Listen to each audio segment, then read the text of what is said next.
Сегодня суд был в закрытом режиме, и вот уже стараниями адвоката все-таки пустили на меня, только вот меня на оглашение приговора. И можно было только увидеть по видеосвязи, вот по видео Вадима, и все. Причем звук, я так поняла, там намеренно был отключен. Только вот увидеть лицо только и можно было. Вот,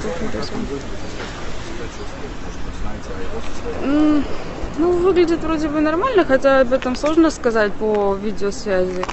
Вот. Вроде бы ничего. Так. А свидания не дают? Мы вот один раз в марте были на свидании, вот один раз нам давали, а до сих пор больше не были. Вот. А как вы оцениваете вообще, почему суд не сделали в закрытом режиме для всех фигурантов дела? Честно говоря, это сложно вообще понять логику этих судов, потому что в Киевском районном суде Симферополя эти же заседания по аналогичным делам проходят в открытом режиме. То есть что случилось у Верховного суда Крыма, сложно понять, сложно вообще оценить как-то эти действия. А ребенка не пустили даже сейчас? Нет, ребенка нет. Детей вообще нет, не особо пускают. То есть это крайне редко, что пускали детей. Так что нет, сегодня тоже. Даже в здание, собственно, не пустили ребенка.